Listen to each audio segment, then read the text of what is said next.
Subscribe करें और bell दबाएं ताकि कोई खबर रह न जाए।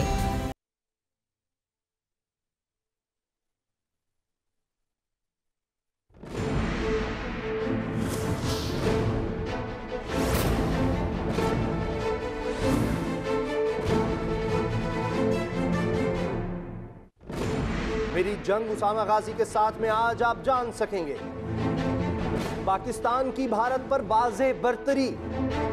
एक बिलाल की जगह 10,000 बिलाल सर पे कफन बांधे सरहद की तरफ दौड़ पड़ेंगे। वो हथियार जो भारत के पास नहीं। मैं अपने बेटे और पोते किसी को भी आर्मी में जाना बिल्कुल पसंद नहीं करूंगी और जाने भी देना नहीं चाहती। पाकिस्तान को धमकी भारत के गले पड़ गई।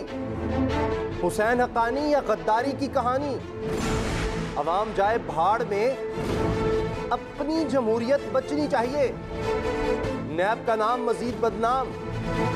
मार्च में होगा मिलियन मार्च।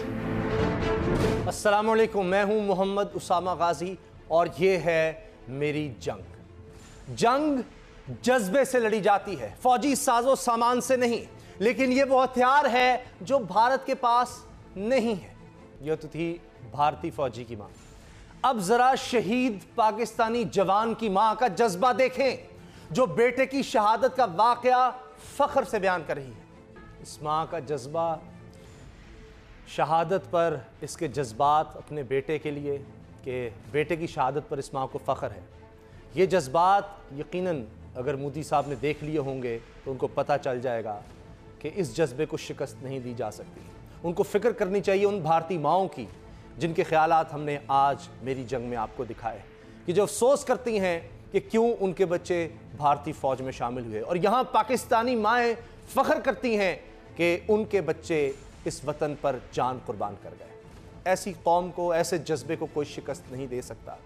हत्ता कि अमरीकी सदर ने कहा है कि पाकिस्तान और भारत के दरमियान ख़तरनाक सूरत हाल पैदा हो गई है और हम इसे रोकना चाहेंगे। और साबिक भारतीय वज़ीर दाखिला चिदम्बरम ने पुलवामा वाक़े की मजम्मत करते हुए कहा कि मुबैना हमलावर भारतीय और कश्मीरी था, कोई पाकिस्तानी नहीं। भारतीय खुफिया एजेंसी रॉ के साबिक सरबराह अमरजीत सिंह दौलत ने भारतीय हुकूमत को खबरदार करते हुए कहा है कि जंग कोई तफरी नहीं, इसलिए पाकिस्तान के खिलाफ जंग के ऑप्शन की बजाय सिफारतकारी का रास्ता इख्तियार किया जाए। भारतीय दानिश्वर प्रताप भानु मेहता ने एतराफ़ किया है कि मकबूजा कश्मीर की सूरत हाल खराब करने के जिम्मेदार हम खुद हैं। पुलवामा हमले में पाकिस्तान जीत गया, भारत हार गया। दूसरी जानिब पाकिस्तान की ख्वाहिश अमन की है, लेकिन किसी मुहिमजोई का जवाब हर सूरत मिलेगा। इस सिलसिले में गुज़श्ता रोज़ army chief general Qamar Javed Bajwa line of control पर पेशा वाराना तैयारियों का जायजा लेने अगले मोर्चों पर पहुंचे, जहां पर इन्हें फॉर्मेशन कमांडर्स की मजमूई सूरत हाल, पेशा वाराना तैयारियों पर तफसीली ब्रीफिंग दी गई। पाक फौज के तर्जमान मेजर जनरल आसिफ गफूर ने प्रेस ब्रीफिंग के दौरान कहा था कि अगर भारतीय जारियत हुई तो हम उन्हें हैरान कर देंगे और हर खतरे का भरपूर सलाहियत से जवाब देंगे। हैरान बल्कि परेशान तो भारतीय एंकर को शेख रशीद ने भी अपने जज्बे से कर दिया है। पाकिस्तान जंग नहीं चाहता, लेकिन पाकिस्तान में जो जज्बा है वो ऐसा है कि भारत को शिकस्त पहले ही हो चुकी है। किस तरह से, इस पर हम तफसील से आगे बात करेंगे। अभी हमारे साथ जनरल रिटायर्ड गुलाम मुस्तफ़ा साहब हैं। जनरल साहब, अभी जो हमने जज्बा दिखाया सिर्फ उसका एक पहलू हमने दिखाया है। ये जो पाकिस्तानी माओं का जज्बा है, इसको तो किसी सूरत शिकस्त नहीं हो सकती, तो लिहाजा ऐसी कौम को कौन हरा सकता है? देखिए, जब 313 ने बदर में बेसौर सामानी की हालत में 1000 कुफार को शिकस्त दी थी, तो इस्लाम की एक तारीख़ में एक सबक लिखा गया था कि जंगें असलहे से, तादाद से नहीं लड़ी जाती। उनका अपना एक वैल्यू है, लेकिन जो एक आपके आइडियल्स हैं या जो आइडियोलॉजी है, उस पर जो यकीन है आपको, जो आपको अपने मकासद पे जो भरोसा है और जो आपका जज्बा है, वो इन सब से बढ़कर चीज़ें हैं। और वही चीज़ है जो बदर से शुरू हुई है। और अब भी आप देखिए कि इस मुल्क के अंदर हज़ार किस्म के आपस में हमारे तफरका है, लड़ते हैं, एक दूसरे गले पड़े रहते हैं सारा दिन। लेकिन जैसे ही मुल्क अज़ीज़ को या आपकी आइडियोलॉजी को कहीं से कोई ज़रा सा ख़तरा महसूस होता है, तो सब कुछ भूल कर सिर्फ एक आवाज़ आती है कि पाकिस्तान जीवे पाकिस्तान। और इसके लिए लोग अपनी जान दे देते हैं। ये बड़ी ऐसी चीज़ है जो भारत को समझ आ गई आहिस्ता आहिस्ता। उनको ये भी समझ आ गई है कि ये वो कौम है जो दुनिया की बदतरीन जंग की जो भट्टी है उससे कुंदन बन के गुजर के यहाँ तक पहुँची है। ये दहशतगर्दी के ख़िलाफ़ जंग लड़ना, आप देखिए अमेरिका तमाम तबर रिसोर्स के बावजूद अफ़गानिस्तान में मार खा गया, सोवियत यूनियन मार खा गया, लेकिन पाकिस्तान में अवाम ने अल्लाह ताला के फजल करम से अपनी फ़ौज के साथ मिलकर जिस तरह जज्बे से, जिस तरह हौसले से 70,000 से ज़्यादा हमारे लोगों की जानें गईं, शहीद हुए लोग हमारे, बेहिसाब हमारा माली नुकसान हुआ, लेकिन कौम के माथे पर बल नहीं आया। कौम ने हमेशा सिर्फ एक बात की, पाकिस्तान जी जो एक आइडियोलॉजी का नाम है, पाकिस्तान एक जोग्राफिया का नाम नहीं है। सही, ये चीज़ हमारी कौम में एक घुट्टी में डाल दी गई है। जनरल साहब अभी पाकिस्तान में तो एक सब बान है कि अगर खुदा न खास्ता पाकिस्तान पर किसी तरह का हमला होता है तो सब इकट्ठे हैं, भरपूर जवाब दिया जाएगा। ये जंगी जुनून भारत ने पैदा किया, लेकिन साथ ही रॉ के साबिक सरबराह और दीगर भारतीय शख्सियात, कई अहम शख्सियात मोदी को समझा रहे हैं कि जंग कोई खेल नहीं है, पाकिस्तान की ताकत को कम न समझा जाए। देखिए, ये जो सीनियर माइंड्स हैं, हम जैसे लोग जिन्होंने जंगें लड़ी हैं और जो समझते हैं इसका नुकसान के कौमें बहुत सदियों पीछे चली जाती हैं, उनको ये भी पता है कि जंग का डायनामिज़म एक टोटली डिफरेंट है। वो आज की जंग शुरू की जा सकती है, ख़त्म करना जो शुरू करने वाले के बस में नहीं है। मैं सिर्फ दोबारा फिर अफ़गानिस्तान की आपको मिसाल दूंगा, मैं आपको सीरिया की मिसाल दूंगा, मैं आपको इराक़ की मिसाल दूंगा। देखिए, अमेरिका ने जंग तो शुरू कर दी अफ़गानिस्तान में, उनका ख्याल ये था कि ये निहत्ते लोग हैं, पता नहीं क्या कर सकेंगे। 17 साल 18 साल के बाद उसको ये बात समझ आई कि जंग को ख़त्म करना उसके बस में नहीं है, जंग ख़त्म अब कहीं और होगी। पाकिस्तान और भारत के डायनामिक्स टोटली डिफरेंट हैं। पाकिस्तान को इन्होंने जब 71 में 2 लख्त किया था, इनका ख्याल ये था कि इसके बाद पाकिस्तान अपना सर नहीं उठा सकेगा, लेकिन उस हादसे ने इस कौम को एक नया वलवला दिया है। आज ये एक नई कौम है, ये डिफरेंट कौम है, ये और तरीके से सोचती है। ये सोचती है कि जिसने पाकिस्तान को 2 लख्त किया, जिसने पाकिस्तान की जड़ें काटने की कोशिश की, और जो ये समझता है कि पाकिस्तान सिर्फ एक राहगुजर के तौर पे होना चाहिए, इससे ज़्यादा पाकिस्तान की हैसियत नहीं है। और बदकिस्मती से पाकिस्तान के अंदर भी जो उनके पेड़ लोग हैं, जो उनके साथ मिले हुए हैं या उनका खाते हैं, वो लोग भी यही आवाज़ें उठाते हैं कि हम क्यों लड़ें, भारत हमसे बहुत तकड़ा है। अगर भारत बहुत तकड़ा है तो पाकिस्तान को कुछ बिगाड़ क्यों नहीं सकता? वो पाकिस्तान ने तो कभी कोई ऐसा दावा नहीं किया कि हम दुनिया की बहुत बड़ी ताकत बनने जाएंगे। पाकिस्तान ने सिर्फ एक बात की है कि हम कश्मीरियों के हक़ खुदराजी के लिए खड़े हैं और पाकिस्तान को इसके लिए कुर्बानी देनी पड़ेगी, हम देंगे। लेकिन पाकिस्तान की तरफ अगर किसने आंख उठाई, हमें कोई अग्रेसिव डिज़ाइन नहीं है, हम कोई जाके किसी जगह पे कब्जा करने की कोशिश नहीं कर रहे। लेकिन अगर जंग शुरू हो गई तो फिर बहुत बहुत नई डायमेंशन है। एक और बड़ा अहम आज मोदी साहब का कि वो पहले तो कह रहे थे कि बस हम अब छोड़ेंगे नहीं, बहुत बड़ी गलती कर दी है, हम दुश्मनों को सबक सिखाएंगे, मैंने ऑर्डर्स कर दिए हैं। आज कह रहे हैं कि मोदी का आज का बयान है कि इमरान खान कुछ करें, उन्होंने बात करने का कहा था, वो अब अमल करके दिखाएं। तो अब तो बातचीत के इशारे मोदी देने लगे हैं। ये उन्होंने पैंतरा क्यों बदला अचानक? क्या ये जो पाकिस्तान की तरफ से जवाब आया वज़ीर-ए-आज़म इमरान खान का, फिर DGISPR ने जिस तरह से कह दिया, ये जज्बा जो आज हमने माओ का दिखाया है, ये उन्होंने जिस तरह देख लिया है, ये वजह है कि मोदी अब पैंतरा बदल लिया है, बातचीत के इशारे दे रहे हैं? देखिए, मोदी का पैंतरा पहले दिन ही उन्होंने अपनी बहुत बड़ी गलती हमने नहीं की थी, गलती उन्होंने खुद कर ली थी। जब उन्होंने ये दावा किया कि हम पाकिस्तान को सबक सिखाएंगे, पाकिस्तान तो सबक सीखा हुआ है, मैंने पहले आपसे बात कर दी। तो वो सबक अब पाकिस्तान को इससे ज़्यादा तो कोई पढ़ा नहीं सकता, ना ही पाकिस्तान पढ़ने को तैयार है। पाकिस्तान सिर्फ एक चीज़ चाहता है, अमन से रहिए, और उसके लिए हमारे प्राइम मिनिस्टर ने बात की। अब देखिए, पूरी कौम इस बात पे मुत्तहिद है, पूरी कौम मुत्तफिक है प्राइम मिनिस्टर के साथ, और प्राइम मिनिस्टर का लबो लहजा इंतहाई मुदब्बराना था, कोई उन्होंने थिएट्रिक्स नहीं थे उसमें, लेकिन उनके जो लहजे में कॉन्फिडेंस था, जिस तरीके से उन्होंने बात की, नपी तुली ने बात की, उसके बाद आपके जो नेशनल सिक्योरिटी कमेटी की मीटिंग हुई, फिर उसके बाद से जो हुआ, और भारत में इनिशियल जो जिंगोइज्म था, उसके बाद जब उनसे पूछा गया कि भाई आप क्या कर सकते हो, तो फिर ये पता चला उनकी अपनी फ़ौज की तरफ से उनको बताया गया कि हम बहुत कुछ जो आप कह रहे हैं वो हम नहीं कर सकते। तो इसलिए मोदी साहब को अभी अकल आना लाजमी थी, और मुझे ये उम्मीद है कि ये पागलपन जो सवार है मोदी साहब का, और उनका ये ख्याल है कि ब्राह्मण साम्राज्य हिंदुत्व के ऊपर चढ़कर पाकिस्तान के ऊपर राज करेगा, ये ख्वाब कभी कभी भी कुछ समझ आ गई होगी। बहुत बहुत शुक्रिया जनरल डायरेक्टर गुलाम मुस्तफा। भारत ने पाकिस्तान को दुनिया में तन्हा करने की कोशिश की, नाकाम हो गया। पाकिस्तान के खिलाफ भारत की हर तदबीर उल्टी पड़ गई। पाकिस्तान को दी जाने वाली धमकियां भारत के अपने ही गले पड़ गईं। भारतीय एंकर रवेश कुमार क्या कह रहे हैं पूरी कौम से भारत में, वो देखिए। भारत में कुछ लोग ये खुद बात कर रहे हैं कि जंग कोई भारतीय फिल्म नहीं है, तो लिहाजा सोच समझ कर बात जाए। भारतीय वज़ीर आज़म नरेंद्र मोदी पाकिस्तान को आलमी तौर पर तन्हा करने की बड़के मारते रह गए। इमरान खान के इक़्तिदार संभालने के बाद यूएई और सऊदी वली अहद पाकिस्तान का दौरा कर चुके हैं। सऊदी अरब, चीन और यूएई समेत दीगर ममालिक की कंपनियां पाकिस्तान में सरमायाकारी कर रही हैं। मलेशियन वज़ीर आज़म और तुर्क सदर जल्द पाकिस्तान का दौरा करेंगे।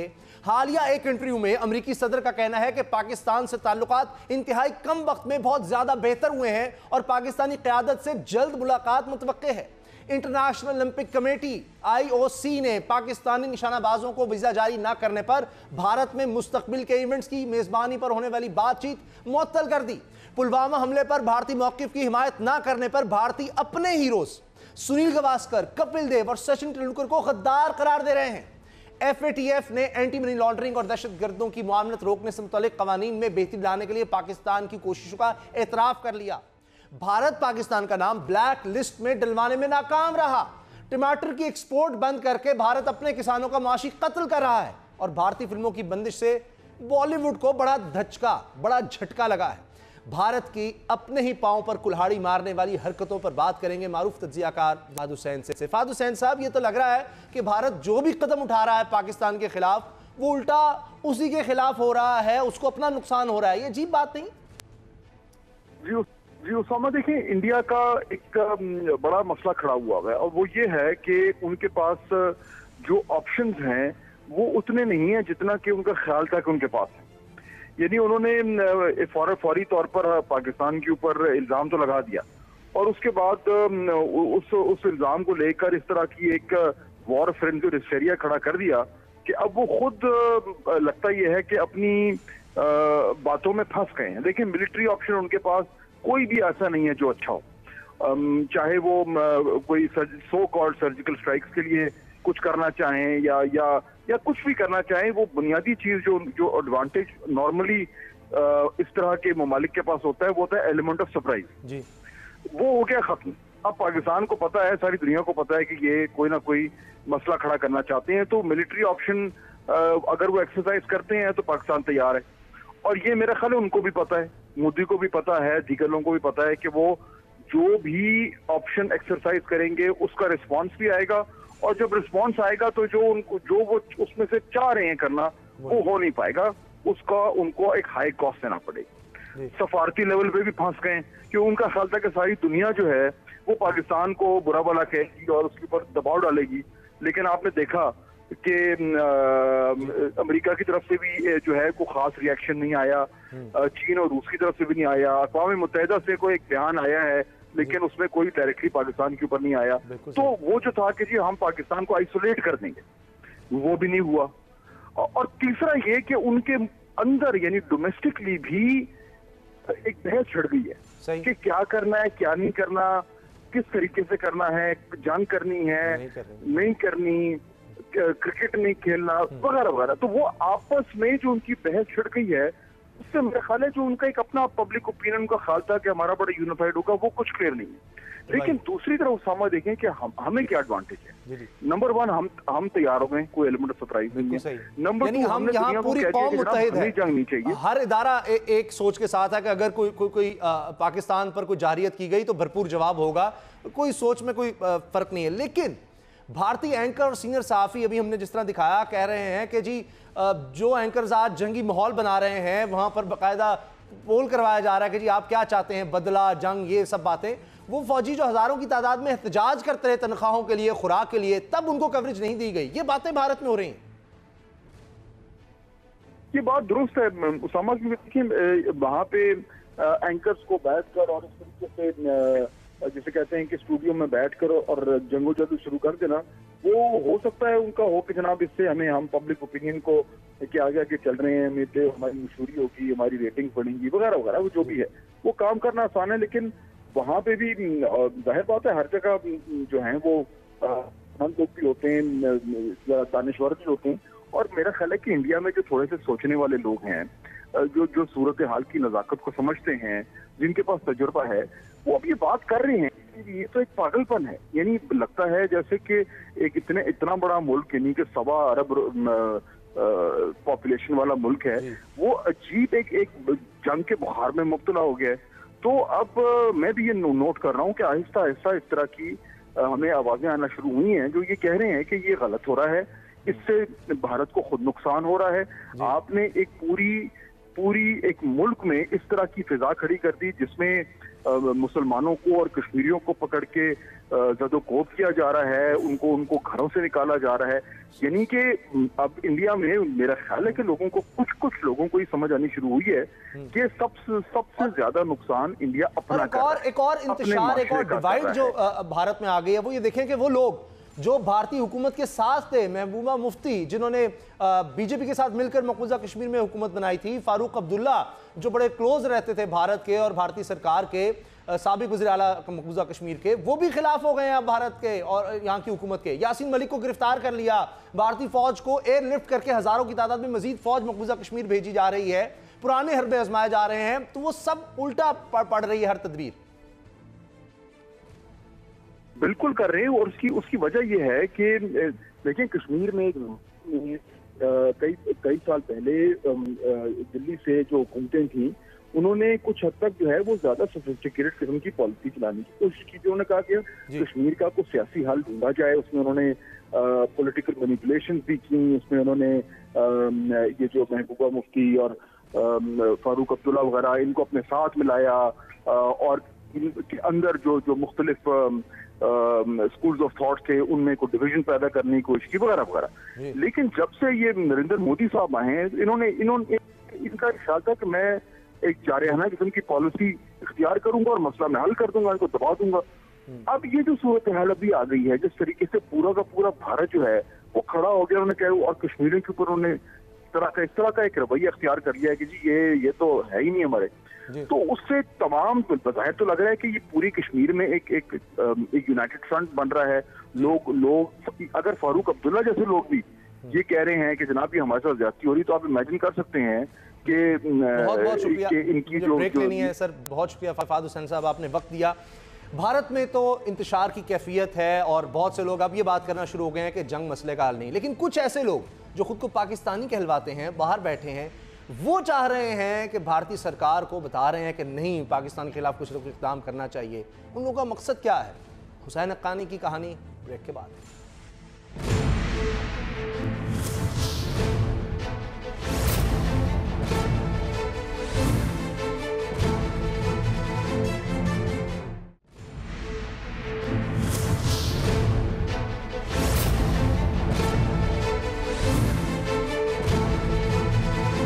पाकिस्तान को धमकियां देने के बाद भारत में मुश्किल में आ चुका है और अब समझ नहीं आ रही भारतीय सरकार को, मोदी सरकार को क्या किया जाए।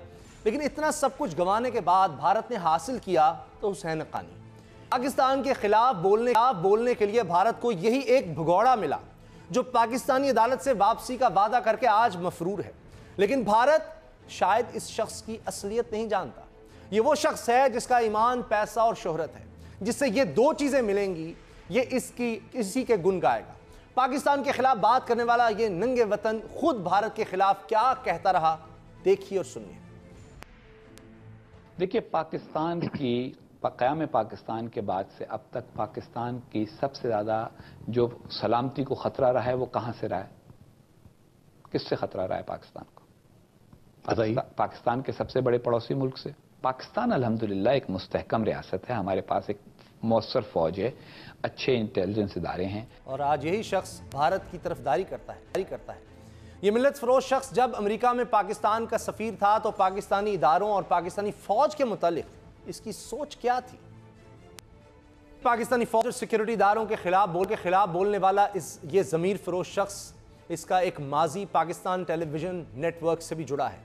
जरा देखें, ये वो शख्स है जो साबिक सदर जनरल ज़ियाउल हक के जनाजे की पीटीवी पर लाइव कवरेज में जनरल ज़ियाउल हक की अफगान पॉलिसी और दीगर खिदमात का जिक्र करते हुए आबदीदा हो गया था। आज हुसैन हक्कानी अपने माजी से शर्मिंदा है या मौजूदा हालत में इनका ज़मीर इनको कोसता है, ये तो वही जाने। हम तो बस यही कहेंगे, तोहमत लगा के माँ पे से दाद ले, ऐसे सुखन फरोश को मर जाना चाहिए। ये तो हुसैन हक्कानी की कहानी है और देखते हैं कि आखिर कब तक ये पाकिस्तान के ख़िलाफ़ इस तरह बात करते हैं, जबकि इनको कहा जा रहा है कि जिस तरह इन्होंने कहा कि पाकिस्तान में दहशतगर्दी के अड्डे हैं, तो इसको दावत दी जा रही है पाकिस्तान की तरफ से कि आएँ और दिखाएं कि कहाँ है ऐसा, अगर कहीं हो रहा है। हम सब तमाम साफ़ी साथ जाने को तैयार हैं, लेकिन इनकी तरफ से कोई जवाब नहीं। हाँ, अलबत्ता भारतीय सरकार की तरफ से अगर कुछ कहा जाता है तो ये उसकी हिमायत में ज़रूर आगे आते हैं। पाकिस्तान की सियासत। स्पीकर सिंध असम्बली आगा सिराज दुरानी को जब नैब ने करप्शन के इल्ज़ाम में पकड़ा तो सिंध से लेकर कौमी असम्बली के ऐवान तक भूंचाल आ गया। लंदन में बिलावल भुट्टो और पाकिस्तान में आसिफ अली जरदारी इसे जुल्म करार देकर विफाक पर चढ़ दौड़े। पूरी सिंध काबीना नैब के खिलाफ धरना देकर बैठ गई। वज़ीर आला सिंध ने लंबी चौड़ी प्रेस कॉन्फ्रेंस की, सिंध से ज्यादतियों का रोना रोया और नैब को दहशतगर्द का लक़ब दे डाला। देखा आपने एक सियासतदान की गिरफ्तारी पर कितना कोहराम मचा। ये सितम भी देखिए कि कराची के होटल से मुजरे सेहत खाना खाने से 5 फूल जैसे बच्चे जान की बाजी हार गए। इनकी फुफो भी मौत के मुंह में चली गई। कोहराम इस पर मचना चाहिए था। 1.5 साल का अब्दुल अली, 4 साल का अजीज फैसल, 6 साल की आलिया, 7 साल का तौहीद और 9 साल की सलवा का सवाल है कि बार बार के इक़्तिदार के बावजूद सिंध हुकूमत फूड अथॉरिटी को फाल क्यों ना बना सकी। मासूम फूलों के इस कत्लेआम पर भी सिंध काबीना को धरना देना चाहिए था, लेकिन हुआ कुछ नहीं। बिलावल का कोई ट्वीट आया, ना आसिफ जरदारी का कोई बयान। सिर्फ वज़ीर आला सिंध ने रिवायती रिपोर्ट तलब करके मामला निपटा दिया, क्योंकि आवाम जाए भाड़ में, अपनी जमहूरियत बचनी चाहिए। एक और खबर, एक और गफलत मुलाहिजा करें। नॉर्थ कराची में पुलिस और डाकुओं के मुबीना मुकाबले के दौरान एक मेडिकल की तालिबा गलती से गोली लगने से जाँ बहक हो गई। एक और इंसानी जान चली गई। ये गफलत किसकी है? जबकि कुछ ही अरसा पहले आपको याद होगा, अमल नामी बच्ची, वो भी इसी तरह के पुलिस मुकाबले में पुलिस की गोली लगने से जाँ बहक हो गई थी और अस्पताल में उसको सही तरह से इमदाद भी न दी गई। पीपल्स पार्टी मुसलसल इक़्तिदार में रहकर भी कराची से जुर्म के अंधेरे खत्म क्यों ना कर सकी, लेकिन इस वाक़े पर कोई नोटिस हुआ, ना ही सूबाई काबीना ने धरना दिया, क्योंकि अवाम जाए भाड़ में, अपनी जमहूरियत बचनी चाहिए। पीपल्स पार्टी आगा सिराज दुरानी पर लगाए गए इल्जामात को सियासी करार देती है, तो फिर पंजाब में अलीम खान की गिरफ्तारी क्या है? सवाल यह भी है कि गुलजार नामी बिजनेसमैन ने आगा सिराज दुरानी की बेटी के अकाउंट में करोड़ों रुपए क्यों मुंतकिल किए? क्या सिंध हुकूमत ने करप्शन बचाओ मुहिम का नाम ही जमहूरियत रख छोड़ा है? बात होगी। हमारे साथ हैं सिंध के वजीर पाकिस्तान पीपल्स पार्टी के सीनियर रहनुमा इम्तियाज शेख साहब। ये जिस तरह का रद्द-ए-अमल आया आगा सिराज दुरानी साहब की हिरासत पर, अच्छा ना होता कि इसी तरह का कोई हम देखते रद्द-ए-अमल, कोई इस तरह की प्रेस कॉन्फ्रेंसेस, इसी तरह का एक्शन, ये 5 बच्चों की जो हलाकत हुई है उस पर भी, ये तालिबा को जो गोली लगी है इस पर भी। समा, आपने पूछा आगा सिराज दुरानी के मसले पर हमने क्यों आवाज़ उठाई। हम हर उस मसले पे आवाज़ उठाती है गवर्नमेंट जो कि अवामी तवज्जो का उसमें अंसर होता है, जिसमें अवाम का को ताल्लुक़ होता है। Agha Siraj Durrani custodian of the house हैं, स्पीकर हैं सिंध असम्बली के। सिंध के करोड़ों अवाम की वो नुमाइंदगी करते हैं, तो इस वजह से उस मसले पर सीरियसली उसको जिस अंदाज से इस्लामाबाद से गिरफ़्तार किया गया, जबकि कभी पहले उसको कॉल अप नोटिस नहीं दिया गया, उसको क्वेश्चनर दिया गया, उसने जवाब भर के दे दिया, उसको कहा कि आपको बुलाएंगे, और फिर जिस तरह उसको पकड़ा गया जैसे लगता है किसी दहशतगर्द को पकड़ा। और उसके बाद पकड़ने के बाद फिर उनकी फैमिली के साथ जो जाती हुई, घर पे नैब की टीम घुस गई, 15 आदमी अंदर घुस गए और उन्होंने फिर जिस तरह से बदतमीज़ी की वो ख़ुद भी आपको मीडिया से पता चला होगा और आगा साहब ने ख़ुद भी बताया। और बल्कि मैं तो सबसे पहले पहुंचने वालों में से था वहाँ। मैं सीएम ने वहाँ भेजा था 2-3 वज़ीरों को जो कि वहाँ पहुँचे और उनके ख़ानदान से बात की, और जिस तरीके से उनके साथ रवैया था नैब का, लगता था कि वो बहुत ही किसी क्रिमिनल्स के घर में वो घुस गए और क्रिमिनल्स उनके हाथ में। तो हमने कहा कि भाई हमें ख़वातीन दे दें, या फिर हमें हमारी जो ख़वातीन मिनिस्टर साथ थी हमारी शैल रज़ा साहिबा, वो जाके मिल लें, उनसे बात कर लें। ना हमें अंदर जाने दिया जाता था, ना उनको बाहर आने दिया जाता था, और पूरा उनके साथ मतलब अच्छा सलूक नहीं था या किसी भी फैमिली को, और ख़ास तौर पे स्पीकर एक आइनी ओहदा है, उसको मतलब इस तरह पकड़ना और सुबह सिंध से इस वजह से। नंबर 2, आपने बात की कि जो फूड अथॉरिटी, एक बड़ा ही अफसोसनाक वाक़या कल हुआ है जिसमें 5 बच्चे फौत हो गए और एक उनकी फूफी भी आज इंतकाल कर गई। वो एक फूड पॉइजनिंग का इशू था जो कि खाना, और उसकी तहकीकात हो रही है। देखिए जी, अब खाना, इतने सारे हज़ारों होटल हैं कराची में, कहीं से भी कोई खाना खा सकता है, कहीं से भी इत्तफाक़ी हादसा हो सकता है। अब जब तक उसकी रिपोर्ट नहीं आ जाती और हमारी तरफ से या सिंध गवर्नमेंट की किसी भी फ़र्द की तरफ से कोई कोताही हो तो वो बताएं। फौरी तौर पे लोग पहुँचे, फौरी तौर पे उनका वो अपना अस्पताल लेके पहुँचे। जैसे ही पुलिस को इत्तला मिली, पुलिस और फूड अथॉरिटी होटल पे पहुँचे, इनके कमरों में पहुँचे, तफ्तीश भी इनके साथ की। मतलब एक वाक़या होता है। अब इस तरह के वाक़यात तो दुनिया में कहीं भी हो सकते हैं। मतलब ये तो या तो पता हो कि इस जगह पे हो रहा हो, उसको बंद न किया जाए तो फिर तो ठीक है। अब वो एक बिरयानी का सेंटर है, स्टूडेंट्स बिरयानी वालों की एक चेन है, उसका वो करते हैं। अभी कोई भी चीज़ उस वक्त तक हम फाइनल नहीं कर सकते जब तक उसकी कोई रिपोर्ट ना आ जाए। अदरवाइज़ उससे फिर लोगों को ऐसी मुख्तलिफ तासुर मिलता है। लेकिन जितनी भी तफ्तीश थी उनकी सेटिस्फेक्शन पे हमने की, और फिर उनकी डेड बॉडीज और जो भी था, जितना भी तावन, वो हमारा फ़र्ज़ था, वो हमने पूरा किया, वहाँ पहुँचाई गई। देखिए, हर इशू पर हर रियासत हो जाती है। अभी ये जो आगा सिराज दुरानी साहब वाला मामला है, यहाँ पर सिंध कार्ड फिर हुआ कि जी सिंधियों के साथ ऐसा क्यों होता है। माजी में ज़्यादतियाँ हुई, लेकिन इस बात पर सुबाइयत फैलाना ये गलत नहीं। जबकि आप देखिए कि बड़ी अहम शख्सियात तो ज़्यादातर पंजाब की हैं, अलीम खान, शहबाज शरीफ, नवाज शरीफ, आहद चीमा, फवाद हसन फवाद, ख्वाजा साद फरीक, दीगर, उन सब का तो ताल्लुक पंजाब से है। देखिए जी, ये इसलिए कहा जा रहा है, एक तो मैं वाज़ेह करूँ, सिंध एक सूबा है जहाँ तकरीबन कुछ 5 करोड़ के करीब लगभग आबादी है सिंध की, और कार्ड तो नहीं हो सकता। सिंध एक सूबा है और पाकिस्तान फेडरेशन ऑफ पाकिस्तान की इकाई है और अहम तरीन सूबों में से एक है। तो उसको कार्ड कहना मतलब मैं समझता हूँ कि मुनासिब नहीं होगा। हाँ, ये ज़रूर है कि हमें शिकायत ज़रूर हैं। हमें जो फ़ील हो रहा है, जो आपने बात की, वो इसलिए फ़ील हो रहा है कि हमारे साथ ये ज़्यादती हो रही है कि ये कोई पहली मरतबा नहीं हो रहा, इसकी एक हिस्ट्री है, उसका तसलसल है। ये जुल्फ़िकार भुट्टो से शुरू हुआ, शहीद से, उनको वहाँ की काल कोटली में रखा गया, और बाद में फिर आपने देखा वही जज साहबान कहते थे कि हम प्रेशर के तहत हमने फ़ैसले दिए, और वो फ़ैसला अभी तक चैलेंज है कोर्ट में, उसका अभी तक उसकी सुनवाई नहीं हो सकी। और उसके बाद शहीद बेनज़ीर साहबा को शहीद किया गया, वो सीन सब धो दिए गए, वहाँ जो इन्वेस्टिगेटिव सीन्स थे, जो उनका तहकीकाती टीमों ने धो दिए। फिर उस तरह बयानात जिस तरह के आए वो भी आपके सबके सामने हैं। वो भी वहाँ मरकज़ में हुआ, इस्लाम पिंडी में हुआ।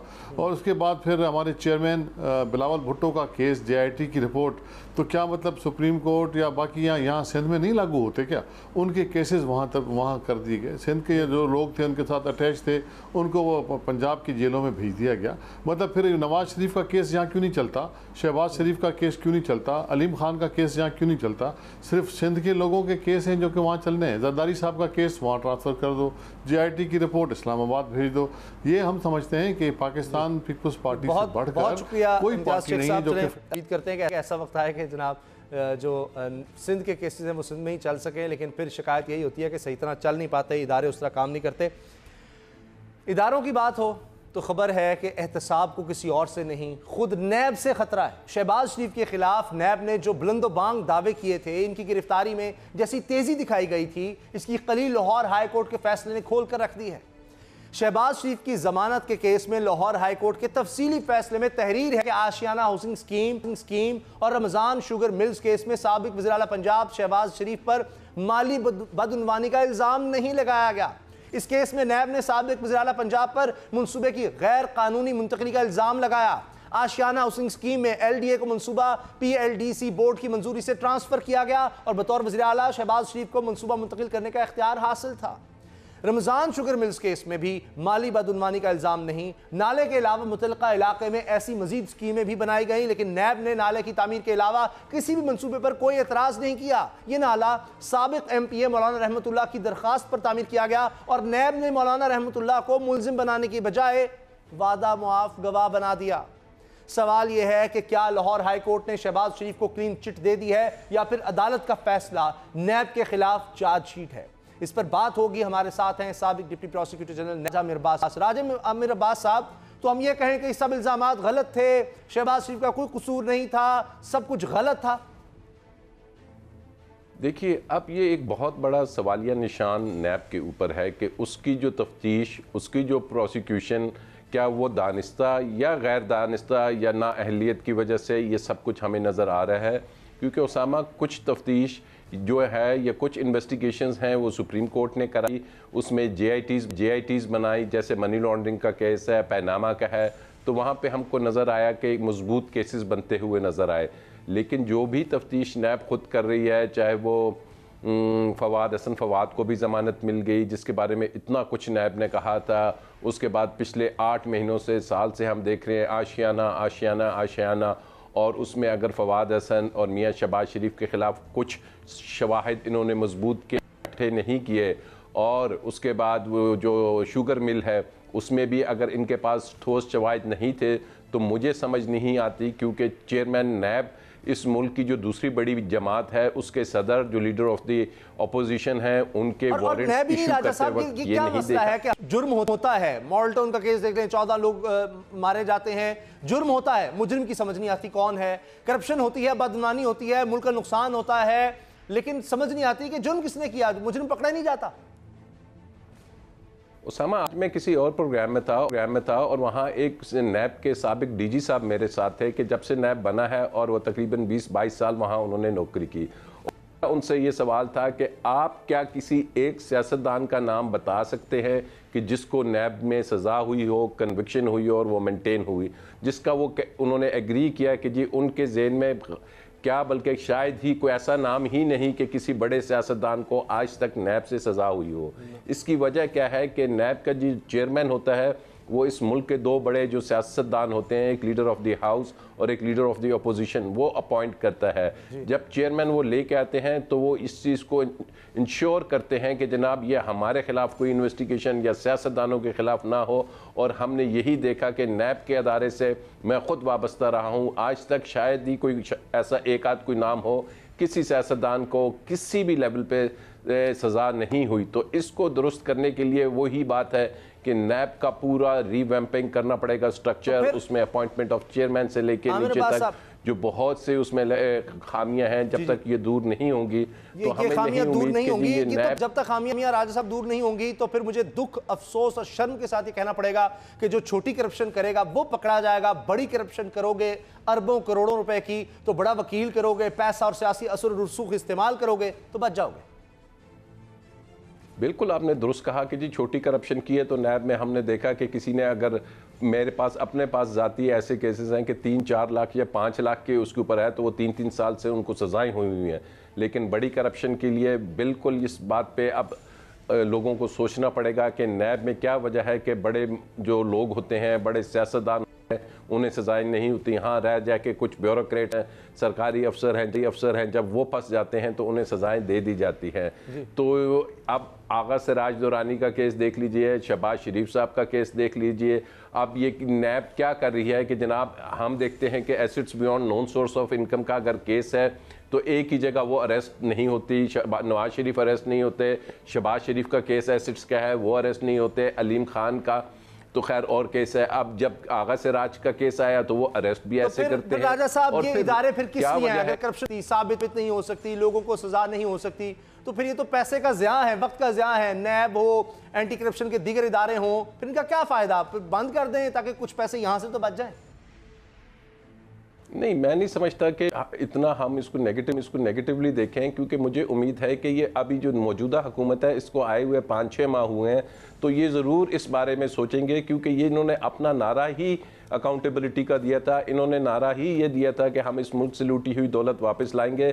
तो अगर ये अगले 5-6 माह में, साल में नहीं करते तो इसका मतलब है कि वाकई ये माफिया और ये करप्शन का सिस्टम इतना मजबूत है कि इस मुल्क की जो गवर्नमेंट्स हैं जो चेंज हुई हैं और जो अदालतें हैं वो भी कुछ नहीं कर सकते। यही वजह थी कि जो पुराने चीफ जस्टिस थे सुप्रीम कोर्ट के, उन्होंने नैब के चेयरमैन को बुला के कहा था कि जनाब आप अपनी प्रोसिक्यूशन और इन्वेस्टिगेशन में इतने झोल छोड़ते हैं, इतने लाइकूनस छोड़ते हैं, इतनी कमज़ोर तफ्तीश होती है कि अल्टीमेटली जब ये बड़ी अदालतों में आते हैं तो हम मजबूर होते हैं उन्हें क्विट करने के। तो अब ये वो है कि लम्हा फिक्री है, बट आई एम पॉजिटिव कि जनाब जब आप हर सतह पे आप इतनी फॉरेन इन्वेस्टमेंट पाकिस्तान में ला रहे हैं, तो अगर आपने अकाउंटेबिलिटी के प्रोसेस को मजबूत ना किया तो FATF, ये फॉरेन इन्वेस्टमेंट, ये तमाम चीज़ों में आपको बड़े इश्यूज होंगे। तो ये हुकूमत सर राजा साहब आप उम्मीद दिला रहे हैं, देखते हैं कब ऐसा वक्त आता है। बहुत राजा अमीर अब्बास साहब आपने हमें वक्त दिया।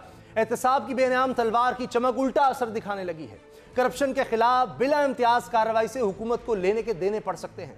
मौलाना फजलुर रहमान ने मार्च में बड़ी सियासी जंग का इशारा दे दिया है। शेख रशीद अरसे से मार्च में झाड़ू फिरने की पेशगोई करते आ रहे हैं। सवाल यह है कि झाड़ू किस तरफ फिरेगा, हुकूमती सफों में या फिर ऑपोजिशन के आंगन में। खबर यह है कि पहले दिन से हुकूमत गिराने के ख्वाब देखने वाले मौलाना फजलुर रहमान फिर सरगर्म हो रहे हैं। उन्होंने मार्च में हुकूमत के खिलाफ मिलियन मार्च का इशारा दे दिया है। कहा यह जा रहा है कि हुकूमत के खिलाफ अपोजिशन को एक नुक्ते पर मुत्तफिक करने के उनके मिशन में मौजूदा एहतसाब मददगार साबित हो रहा है। मनी लॉन्ड्रिंग और जाली अकाउंट्स का खतरा, सिराज दुरानी की सूरत सिंध में गिरफ्तारियों का आगाज और शहबाज शरीफ से पब्लिक अकाउंट्स कमेटी की सरबराही छिन जाने का खतरा, ये वो वजूहात हैं जो अपोजिशन को मुत्तहिद करने में मौलाना फजलुर रहमान की मददगार साबित हो सकती हैं। परवेज इलाही हो या फिर MQM के रहनुमा, एहतसाब से हुकूमती इत्तेहादी ही नहीं, परेशान सब हैं। PTI के अपने खिलाड़ी भी खतरा महसूस कर रहे हैं। ऐसे में हुकूमत क्या अपोजिशन के मिलियन मार्च की मुतहम्मिल हो सकती है? बात होगी। हमारे साथ हैं सूबाई वज़ीर सेहत पंजाब और कप्तान की टीम की अहम खिलाड़ी डॉक्टर यास्मीन राशिद साहिबा। डॉक्टर साहिबा, ये तो एक और खतरा बन गया है आपकी हुकूमत के लिए, मिलियन मार्च, और कल अंदरून सिंध मौलाना फजलुर रहमान एक जलसा करने वाले हैं तहफ़्फ़ुज़ नामूस रिसालत के नाम से, उसके बाद वो इसको लेकर आगे चलेंगे इस मिलियन मार्च को। मेरा ख्याल है कि आप उसामा खुद सोच लीजिए कि कितना खतरा होगा। मकसद ये है कि अल्लाह ताला माफ रखे, नमूस रसालत की बात आप करें, हजरत मोहम्मद सल्लल्लाहु अलैहि वसल्लम की बात करें, इस वक्त अल्लाह ताला खैर रखे इस्लामिक रिपब्लिक ऑफ पाकिस्तान में हर बंदा इस वक्त जो काम कर रहे हैं, कोई ऐसी खुदा न खास्ता ना इस्लाम के खिलाफ काम हो रहा है, कोई ऐसी मसला बन रहा है।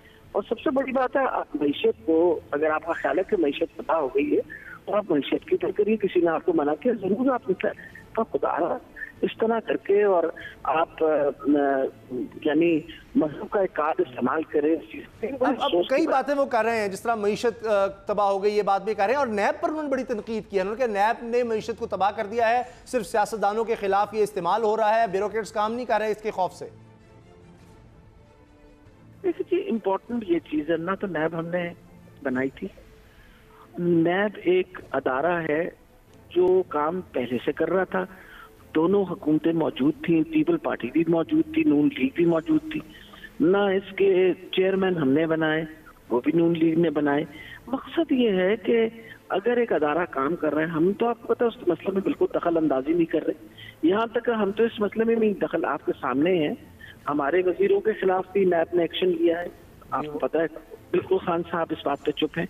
वजह ये है कि हिसाब किताब तो होगा ना।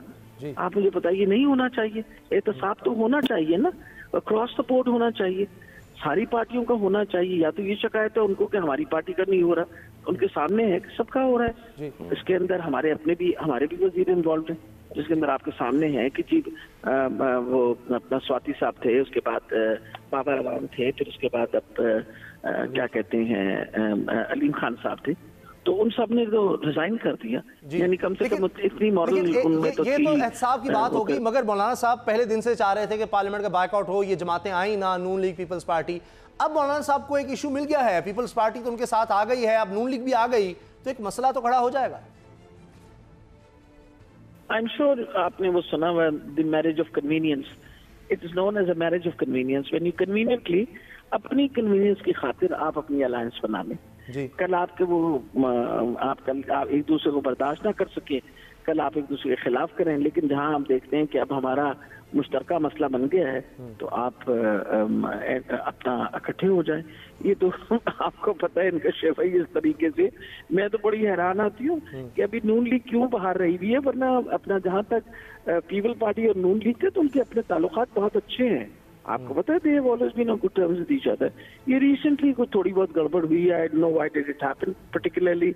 मेरा ख्याल है हुकूमत के आखिरी दिन थे जब, तो तब कुछ उन्होंने शोर शराबा शुरू किया कराची के अंदर, सोचने के लिए कि शायद हम ये शोर शराबा करें तो कुछ हमें वोट मिल जाए वहां से। तो वो उसी की वजह से जब नून लीग ने शोर मचाया तो फिर पीपल पार्टी भी बेहतर पड़ी। तो एंड ऑफ द डे तो ये फिर वो कहते हैं कि थाली के चले आप यानी कोई खतरा महसूस नहीं कर रही है हुकूमत। बहुत बहुत शुक्रिया, परेशान नहीं। बहुत शुक्रिया डॉक्टर साहिबा, आपने हमें वक्त दिया। लेकिन अब देखते हैं कि मौलाना साहब कई नाकामियां सह चुके हैं, मुसलसल कोशिशें थी नून लीग और पीपल्स पार्टी को करीब करने की, फिर वो कह चुके हैं कि मैं अब मज़ीद वक्त नहीं इस पर लगा सकता। लेकिन अब फिर उनकी उम्मीद जाग गई है और मार्च में चंद ही दिन रह गए हैं, देखते हैं कहाँ तक ये मिलियन मार्च कामयाब होता है। प्रोग्राम देखने का बहुत बहुत शुक्रिया, दुआ में याद रखेगा। अल्लाह ताला आपको नफ़रतों और औलाद के गम से महफूज रखे। अल्लाह हाफिज़। मेरी जंग जारी है।